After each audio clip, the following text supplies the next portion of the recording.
டே 15 of புத்து medicine. நம்ம வழக்கம் போல் எந்திரிச்சு நம்ம மருந்து சுட வச்சு நம்ம சேவலுக்கு போட்டுவிட்டோம் ஃப்ரெண்ட்ஸ். போட்டு விட்டு அப்படியே ஒரு கட்டு ஒன்று கட்டி விட்டுட்டோம். ஏன்னே தெரில ஃப்ரெண்ட்ஸ், இன்னை விட நம்ம சேவலுக்கு ரெடி பண்ணி மருந்து போட்டு 5 நாள் ஆகுது. 5 நாள் ஆகியும் இன்னும் சரியாகவே இல்லை. நான் டெய்லி மருந்து போட்டுக்கிட்டு தான் இருக்கேன், கல் பத்திரமும் கொடுத்துட்டு தான் இருக்கேன். ஏன்னே தெரில ஃப்ரெண்ட்ஸ், சரியாகலை. சரி ரைட்டு அப்படின்னு சொல்லிட்டு நான் அந்த பொண்ணிக்கிட்டு இருக்கு அப்படின்னு சொல்லியிருந்தேன் 2 கோழி. அதுக்கு மருந்து எடுத்துகிட்டு நான் போடுறதுக்காண்டி போயிட்டேன் ஃப்ரெண்ட்ஸ்.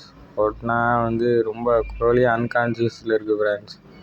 ஒன்றும் சொல்கிற மாதிரிக்கு இல்லை ஃப்ரெண்ட்ஸ். எதனால் இப்படி ஆச்சுன்னு தெரில, என்னோடய மிஸ்டேக் தான் ஃப்ரெண்ட்ஸ். இந்த கிளைமேட் சேஞ்சில் நான் என்ன பண்ணிட்டேன்னா தண்ணி சாதம் வச்சிட்டேன் ஃப்ரெண்ட்ஸ். தண்ணி சோறு வச்சிட்டேன் புழிஞ்சு, அதை சாப்பிட்டு தான் இப்படி ஆயிடுச்சு. இந்த கிளைமேட்டில் யார் தண்ணி சோறு வைக்காதீங்க ஃப்ரெண்ட்ஸ். தண்ணி சோறு வச்சு தான் இந்த 2 பொட்டையும் முடியாமல் வந்துச்சு. இது பத்தாவது ஒரு நாட்டுக்கோழி ஒன்றும் முடியாமல் இருக்குது ஃப்ரெண்ட்ஸ். இந்த மாதிரி தான் ஃப்ரெண்ட்ஸ் ஆகுது. என்ன பண்ணுறேன்னு தெரியல ஃப்ரெண்ட்ஸ்.